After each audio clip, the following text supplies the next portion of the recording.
Episode 2, make it a moment. Let's get it going. Hold on, let's start. Now we can get it going. To get to this point, breaking through that and being like, you know what? I did it like this, but let me show you what it's really about. Yeah. This is what really had to happen so I can get to this point.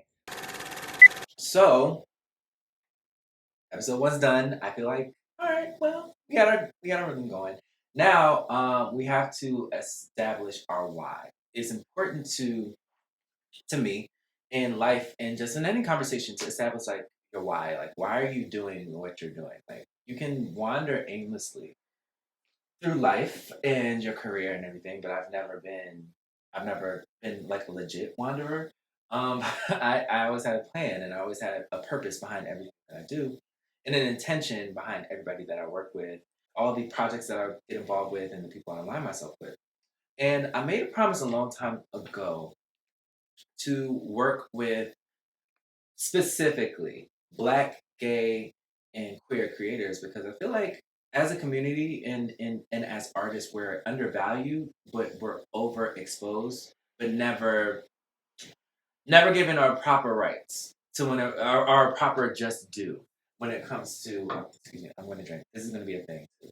But we never get our proper just due to Black gay creators because in my opinion, they are some of the most innovative, outlandish, boldest, riskiest shot takers in the arts, and you see it reflected in our everyday life. Like, but if to the untrained eye, you would never know. So I was always intentional about working with Black gay queer creators, like even people helping me come up with the concepts for the show, with my press kits, with like everything that comes with this. Like creating this whole moment is based off of conversations that I've had with artists, like Black gay queer men that have paved the way and like just be intentional in paying homage to them. So like that's my why. I always want to do everything with a mindset of having everything that I do and how I represent myself in every space as a dedication to the Black gay queer men that came before me that taught me how to get to where I'm at today. I remember growing up and as a teenager, like coming out of high school and going to college, like my friend, who I call my gay mother, Deshawn, adopted me, adopted me, and he helped me come along the way, and we had so many unique experiences and life lessons that happened at this place called the Mansion, right?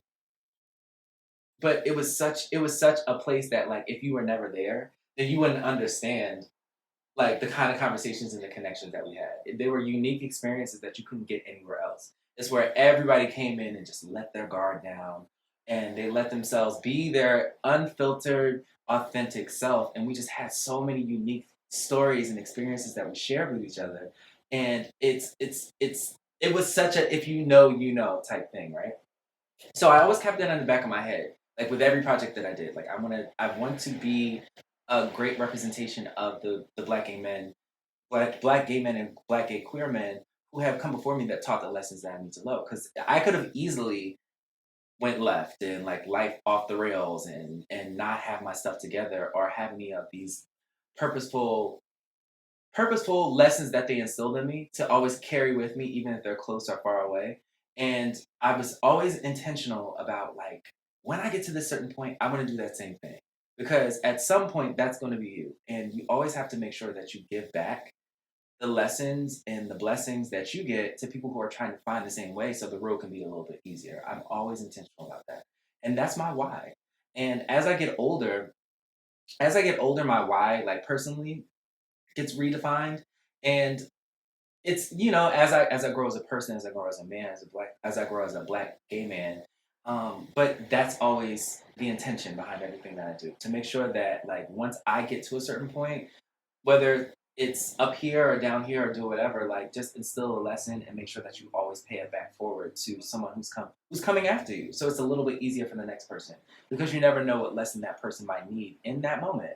So now that I have this catalyst and I'm creating this platform, I want to create these safe spaces for these people, for my people, and connect the dots, connect the bridges, and like just keep the lessons going, not get lost in the sauce because I feel like there's a renaissance happening with Black gay men in media and how we're represented. We're going from being one-dimensional sidekick characters to main characters. We're being fully fleshed out, and we're looked at it in a three-dimensional view. With that being said, like, look, we need to have these important conversations just so that we can set up a blueprint and set a foundation to have these conversations about like mental health, um, monogamy, non-monogamy, HIV, AIDS work, just genuine connection and community building. Like I feel like that's something that's important to me, and that's also a basis of how I interact with everybody that I'm friends with,